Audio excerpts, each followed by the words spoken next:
Bismillahirrahmanirrahim. Alhamdulillah wassalatu wassalamu ala Rasulillah wa alihi washabihi wa man walah.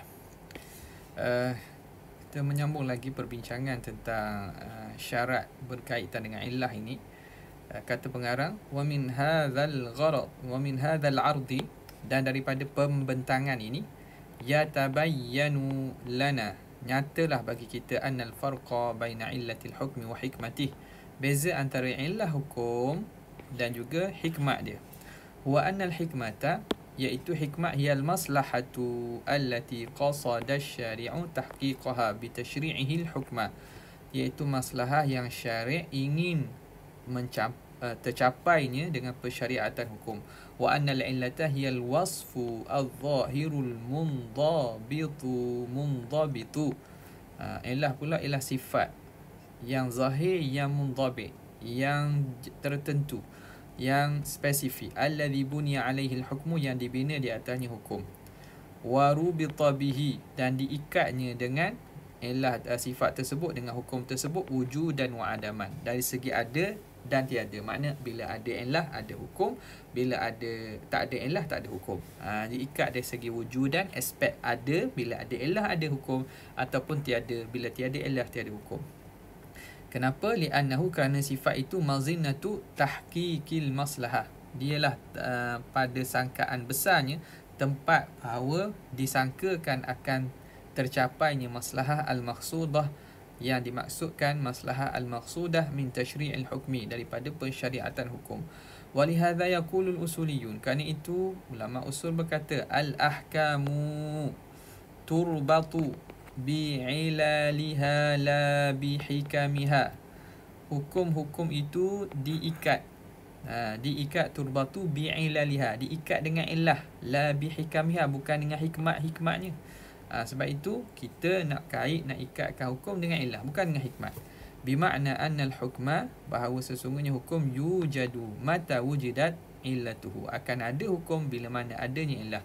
Wa in takhallafat hikmatuhu, walaupun takhallafat, tidak menyalahinya oleh hikmat, walaupun hikmat tidak ada, tapi bila ada illah ada hukum, walaupun hikmat tidak ada. Contoh macam ni lah, kita kata illah bagi boleh rukhsah ketika safar jamak qasar semayang tu kan, ialah bila musafir yang panjang 2 marhalah.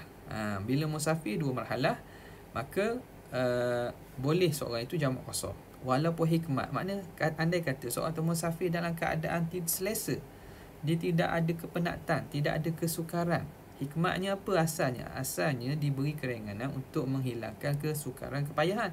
Andai kata seorang tu bermusafir dalam kenderaan yang betul selesa, hikmat tu yang mana asalnya kesukaran dan kepayahan tu tidak ada, tapi boleh tak dia mengambil rukhsah? Boleh. Sebab apa? Sebab hukum dia kait dengan illah, bukan dengan hikmat dah.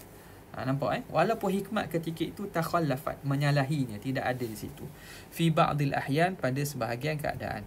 Wa annal hukma, dan sesungguhnya hukum, yantafi, akan ternafi, matan tafat, bila mana ternafinya illatuhu, illahnya. Wa in wujidat hikmatuhu, walaupun didapati hikmatnya, fi ba'dil ahyan, pada sebahagian keadaan. Musafir pendek contohnya, pergi dekat saja, tapi masyakkah berat. Contohnya dia musafir dengan berjalan kaki, tapi masyakkah dia berat kerana berjalan kaki, tapi jaraknya pendek. Adakah dibenarkan jamak qasar? Tidak dibenar jamak qasar, kerana ilahnya tidak tercapai. Li'anna rabtal hukmi, kerana diikat hukum bil illah, dengan illah itu, mazinnata tahaqquqi, itu dia tempat dipastikan adanya hikmat. Wal ghalibu, dan pada ghalibnya tahaqququha, iaitu pada ghalibnya memang hikmat itu ada. Wa in takhallafat, walaupun menyalahinya pada sebahagian keadaan. Fa'ala, maka kalau pun menyalahi hikmat, makna ada hukum tapi tidak ada hikmat, fa'ala wajihin nudrah, maka itu berlaku atas jalan jarang-jarang. Nudrah ni makna atas jalan ke luar pada biasa, dah jarang-jarang.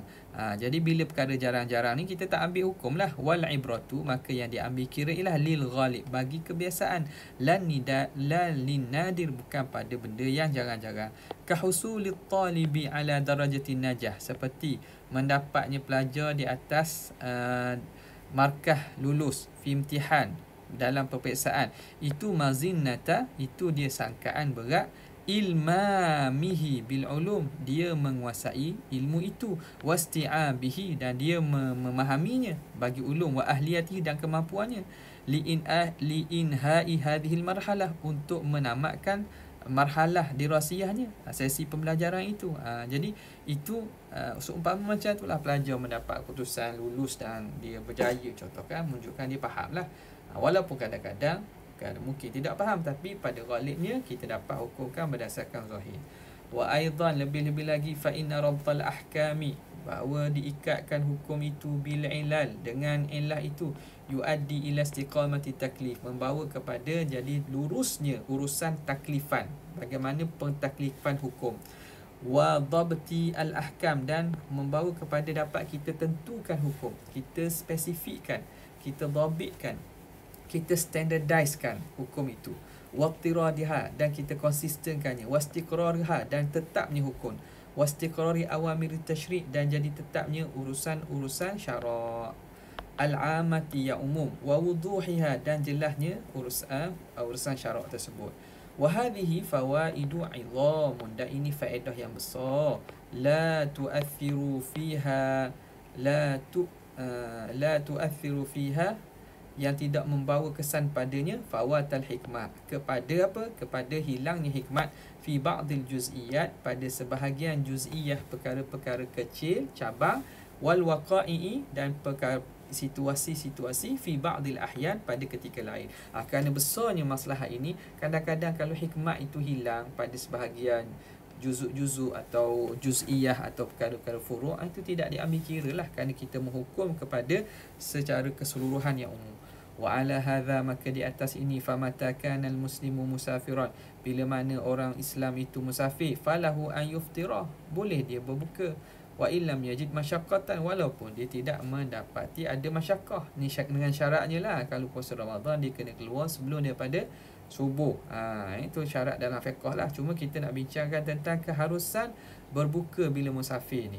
Wa man kana muqiman, dan orang yang duduk memukim, falaisa lahul iftar, dia tak boleh nak berbuka, wa in wajada masyaqqatan, walaupun dia duduk rumah, dia mendapati masyaqqah yang besar, fi amalihi, pada pekerjaan dia, kerjanya kerja berat contohnya, tak boleh, kecuali lah kalau dia tak makan menyebabkan dia jadi sakit atau mati, itu boleh lah, tapi boleh kerana sebab darurat, bukan kerana sebab rusah ini. Wa mata kana syarikan fi iqarin, bila mana seseorang itu dia rakan kongsi pada pemilikan tanah, falahu an yatamallaka, maka boleh yamtalika, boleh dia memiliki hissata syarikihi, bahagian rakan kongsinya, jabran, dengan kekuasaan. Jabran ni makna dengan paksaan lah, paksa dengan hak syuf'ah, dengan dia ambil hak syuf'ah. Makna kalau jiran atau rakan kongsi jual kepada orang lain, dia berhak menuntut daripada qadi untuk dijual kepada dia. Dibatalkan jual beli itu, dijual kepadanya, kerana orang paling layak untuk beli bahagian rakan kongsinya ialah dia yang telah berkongsi sejak lama. Jadi dia boleh milik hissata syarikihi, bahagian rakan kongsinya, jabran, dengan ada penguasaan, dengan hak syuf'ah, idza ba'aha min ajnabi, kalau dia jual kepada orang luar. Tapi dia kena beli dengan harga yang dipersetujui.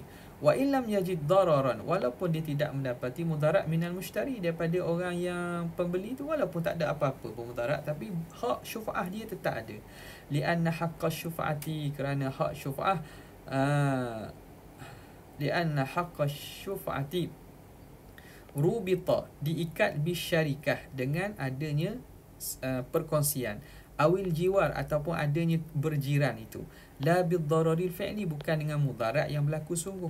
Wa man lam yakun syarikan, siapa yang bukan rakan kongsi, au mujawiran, ataupun bukan berjiranan, falaisa lahu tamalluku, tak boleh dia memiliki bisyuf'ah, dengan syuf'ah. Wa inna lahu a'zamu darar, walaupun dia mendapati sebesar-besar mudarat daripada mushtari. Kalau dia bukan rakan kongsi, tak ada hak.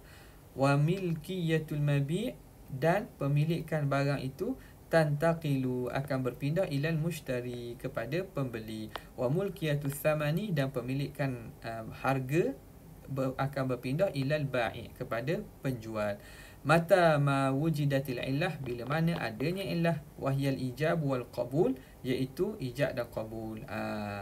Jadi selesai sini. Jadi contoh jual beli ni, bila ada ijab qabul, maka pemilikan barang akan berpindah kepada pembeli, pemilikan harga akan pindah pada penjual. Wa illam tujadil hajatu, walaupun tidak ada hajat inda tarafaini, pada kedua-dua belah pihak. Wa hakadha. Wala yantaqidu ma qulnahu, dan tidak ternafi, tidak terbatal apa yang kami katakan itu, bidhahabi ba'di fuqaha, dengan pandangan sebahagian fuqaha, ila adami wuqu'i talaqil mukrah, yang berpandangan tidak jatuhnya talak orang yang dipaksa, au bai'ihi, dan tidak berlakunya jual beli orang kena paksa. Okey, orang kena paksa. Sebahagian ulama kata kalau kena paksa, talak orang kena paksa tak jatuh. Jual beli orang kena paksa juga tak berlaku. Adakah ini menafikan apa yang kita kata tu? La yantaqidu. Itu tidak menafikan. Kenapa? Li'annal illata, kerana illah itu u'tubirat, dianggap dan diiktibarkan manatan lil hukmi, sebagai sebab kepada hukum, bi'tibariha, dengan diandaikan, diiktibarkannya, mazinnatan, sebagai tempat beratnya sangkaan adanya hikmah, lil hikmah. Fa idza qama dalilul qati'u, tetapi apabila ada dalil yang putus, ala intifai hadhihi al madhinnah, bahawa ternafinya sangkaan adanya hikmah ini, anil illati, ternafinya ada hikmah daripada illah, maka zalat illatu anha, maka illah itu sebenarnya tidak ada. Wal ikrah, maka paksaan, fi nazaril ba'di, pada pandangan sebahagian ulama, minal fuqaha, sebahagian fuqaha, dalilun qati'un, dia menjadi dalil yang putus, alantifai hadzal makna, yang menafikan makna ini, anil illah, daripada illah. Fala tu'tabar, maka ketika tidak diiktibarkan itu sebagai illatan, fala yujadul hukmu, maka ketika itu tidak ada hukum. Apa yang nak masukkan di sini gini, kita kata bila ada illah, maka ada illah, maka ada hukum. Kerana hukum tu dikaitkan dengan illah.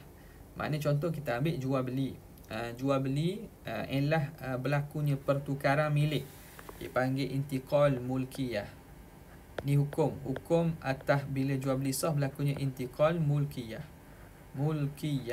Intiqal al-mulkiyah. Perpindahan milik ini diikatkan dengan apa? Diikatkan dengan adanya ijab qabul. Kita panggil akad lah. Akad. Okay, akad ni benda zahir. Bila ada akad yang menjadi illah, maka boleh sahnya perpindahan milik. Okey, sekarang ni andai kata akad berlaku tapi kena paksa, adakah berlaku perpindahan milik? Sebahagian ulama kata tak, kerana jual beli orang kena paksa tidak sah. Jadi macam mana kita kata bila ada illah adanya hukum? Di sini dalam kes orang kena paksa, illah ada, mereka mengakad jual beli, tapi ulama hukumkan jual beli batal. Itu dia kata la yantaqidu, itu tidak menafikan pandangan kami dulu. Kenapa? Kerana sebenarnya illah itu tujuannya kerana dia menjadi petanda kepada adanya hikmat. Jika dia ada sesuatu dalil yang kuat menyatakan hikmat itu tidak ada langsung pada illah tersebut, ternafi langsung, yang menafikan hikmat yang ada pada mazinnah hukum tadi, iaitu illah itu, maka ketika itu tidak dikira sebagai illah, itu illah yang menjadi kesan, dia jadi lara, tidak ada kesan. Kan itu illah tu tetap illah lah. Tapi dalam kes ini, contohnya talak orang yang dipaksa, talaknya tidak sah. Jual beli orang yang dipaksa, jual beli tidak sah. Kenapa? Paksaan itu menghalangkan illah itu bertindak sebagai illah, kerana dia menafikan hikmat yang ada pada illah tersebut secara langsung. Okey, jelas Wa ba'da an bayanna, dan setelah kami terangkan, wa ba'da an bayanna makna illah, wal farqa bainahuma, dan kami terangkan beza antara kedua, bainaha wa bainal hikmah, nubayyinu syurutaha, kami akan terangkan syarat illah fi ma yali, bagaimana berikut. Pertama, an takuna al-illatu wasfan zahira, illah itu mestilah sifat yang zahir. Illah itu mesti sifat yang zahir. Apa dia? Wa makna zuhurihi, makna zahirnya sifat itu, annahu yumkinu tahaqququ min wujudihi fil asli wal far'i, bahawa boleh kita pastikan dia itu ada. Tahakkuk makna boleh kita pastikan dia ada pada asal dan juga ada furu'. Li'anna al-illata, kerana illah itu ila alamatul hukmi, Dia alamat bagi hukum. Wa mu'arrifatun lahu, dan dia yang mengenalkan bagi hukum, dia mengecamkan, dia menjadi petanda bagi hukum. Mu'arrifah wa mu'arrifatun lahu ay biwujudiha fil far'i, dengan adanya ilah pada fara', yakunu hukmuhu hukmal asli, jadilah hukum fara' itu seumpama hukum asal. Fa idza kanatil illatu khafiyatan, kalau illah tu tersembunyi, la tudraku bil hawasi, yang tidak dapat dicapai dengan panca indera, la yumkinu an tadulla, maka dia tidak boleh menunjuk alal hukmi.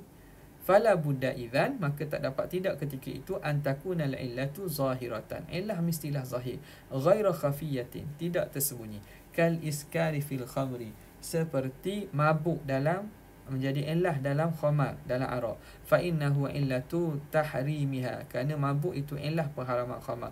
Wa huwa wasfun, dan dia itu sifat, yumkinu tahaqququ, yang boleh kita pastikan, min wujudihi fil khamri, daripada adanya daripada khamar.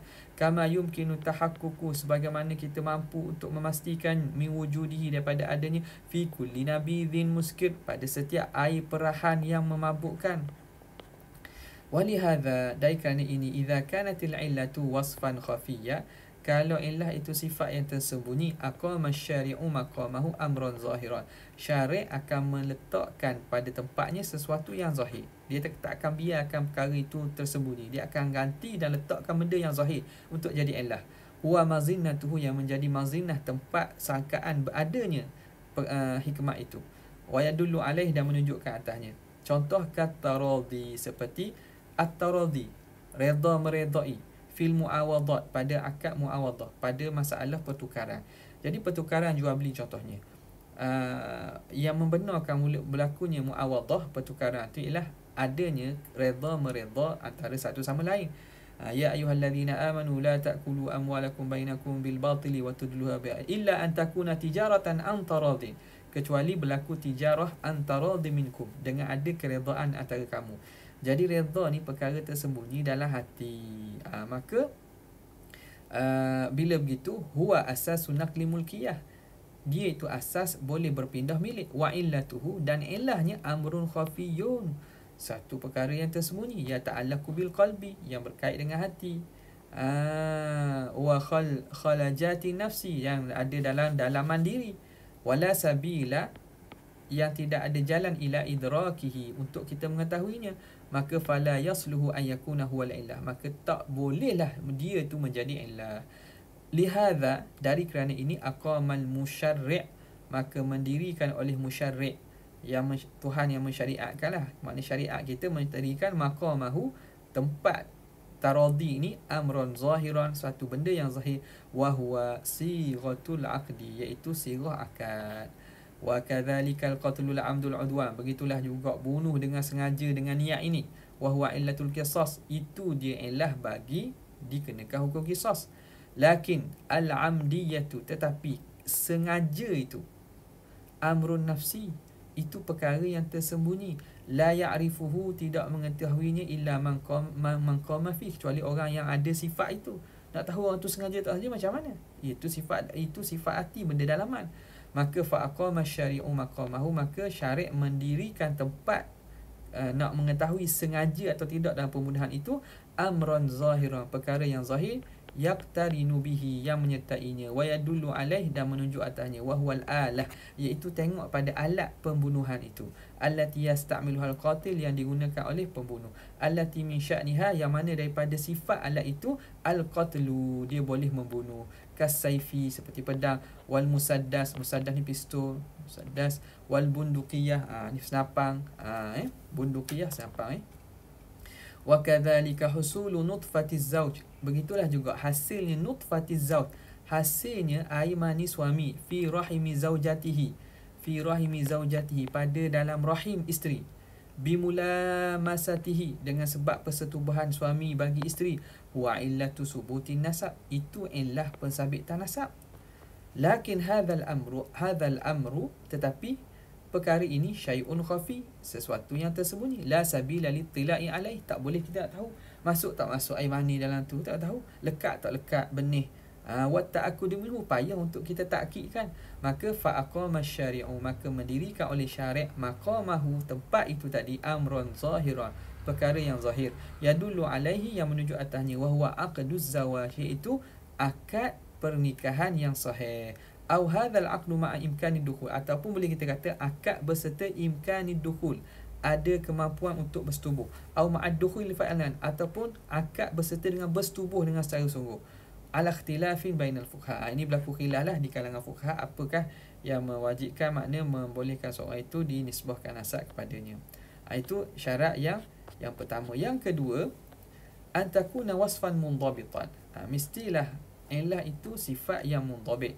Makna dhalika, maknanya an yakuna alwasfu, bahawa sifat itu muhaddadan, dia spesifik, ai dha haqiqatin muayyanah, yang mempunyai hakikat tertentu, mahdudah, yang terhad, la takhtalifu, yang tidak berubah, bi ikhtilafil ashkhas, dengan berbezanya manusia, wal ahwal, dan keadaan, au takhtalifu, ataupun berubah tapi ikhtilafan yasiran, perubahan yang sikit sangat, la yu'ba bihi, la yu'bahu bihi, yang tidak diambil kira, kal qatli fi hirmanil qatili minal miras, seperti pembunuhan menjadi sebab pada pengharaman, diharamkan pembunuh daripada harta pusaka orang yang dibunuh. Lahu haqiqatun muayyanah, itu ada hakikat yang tertentu tu, kita faham bunuh tu apa dia kan, mahdudah, yang tertentu, la takhtalifu, tidak berbeza, bunuh tu maknanya orang tu matilah, keluar nyawa. Tidak, la takhtalifu bi ikhtilafil qatil, dengan berbezanya pembunuh, wal maqtul, dan orang kena bunuh.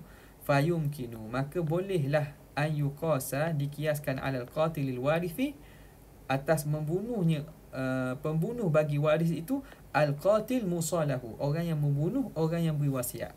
Nas datang menceritakan siapa yang bunuh orang yang akan dia mewarisi hartanya, dia tak boleh makan harta pusaka. Maka orang yang membunuh orang yang meninggalkan wasiat baginya juga tak boleh makan. Nampak? Ni masalah wasiat, ni masalah pusaka. Wal iskaru illatun li tahrimil khamri, mabuk itu illah bagi pengharaman khamar.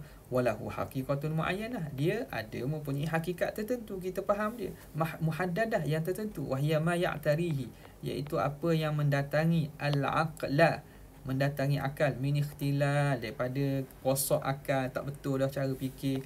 Wa hadhil haqiqah, dan hakikat ini thabitatun li dhatil khamri, sabit bagi, sabitatun ini tak, li dhatil khamri, bagi zat khamar itu. Wala yahim, wala yuham, wala yahimu, wala yuhtammu, ataupun wala yuhammu kaunu syakhsi, dan tidak diambil kira, wala yahummu, tidak diambil, wala yahummu kaunu syakhsi, dan tidak perlu diambil kira, kaunu syakhsi lam yuskir, dia tidak mabuk, sakara yaskur, lam yaskur, yang tidak mabuk, li'aridin, kerana sebab asing. Contoh, orang tu badan dia kuat, dia minum arak tapi tak mabuk. La yahummu, tidak penting pun keadaan seseorang tu, lam yaskir, tidak jadi mabuk.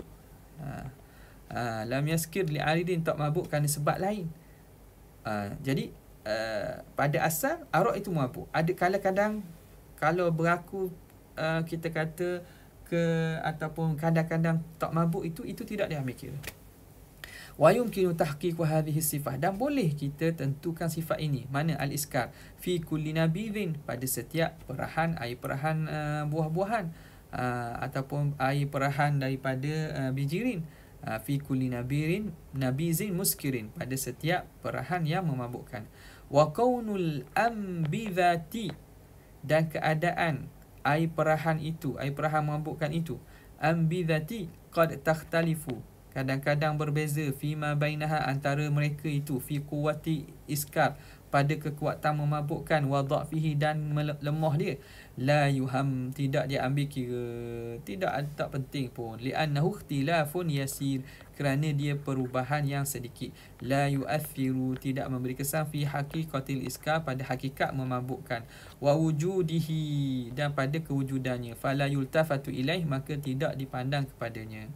Wasababu fi hadha syart, sebab pada syarat ini, wa anna asasal qiyas, bahawa asas kepada qiyas, musawatul far'i lil as, ialah kita nak samakan furuk dengan asal. Fi illatil hukmi, pada illah hukum, allati yatarattabu 'alaiha al musawatu, yang terhenti di atasnya oleh persamaan. Fi nafsil hukmi, pada hukum yang sama. Fa idza lam takunil illatu muhaddadatan, kalaulah illah itu tidak dapat ditentukan, dispesifikkan, la yumkinul hukmu, tak boleh kita hukum bi musawatil far'i lil asli, dengan samanya farak dengan asal padanya. Walihadza, dari kerana ini, wajadna syari'ah, kita dapati syari', idza kana al wasfu ghairu mundhabitin, kalaulah sifat itu tidak mundhabit, yuqimu maqamahu amrul mundhabitan, syari' akan letakkan perkara yang mundhabit. Apa dia? Wa huwa madinatu, iaitu menjadi tempat kebiasaan adanya hikmah itu. Kal masyaqqah, iaitu masyaqqah allati hiya illatu ibahatil fitri, yang mana masyaqqah itu ialah illah bagi keharusan berbuka fi Ramadan. Likauniha ghairu mundhabitatin, kerana keadaan masyaqqah tu tidak mundhabit, tidak dapat ditentukan dan dispesifikkan. Aqama syari'u maqamaha, maka syari' mendirikan tempatnya amrun mundhabitan, suatu sifat yang mundhabit, wa huwa madinatu masyaqqah, yang dia menjadi tempat beratnya, berlakunya masyaqqah, wa huwa safar, iaitu musafir, wal maradu, dan juga sakit. Qala Allah Ta'ala, faman kana minkum maridan aw ala safarin fa'iddatu min ayyamin ukhra, maka siapa di kalangan kamu sakit atau musafir, maka boleh dia berbuka dan ganti puasa pada hari lain. Okey, nampak? Jadi di sini mestilah illah itu seterusnya syarat yang kedua mundhabit. Kalau tidak mundhabit, yang tidak ada tentu, tidak boleh subjektif sangat, maka syariat akan letak satu sifat yang mundhabit untuk menjadi illahnya. Allah Ta'ala alam.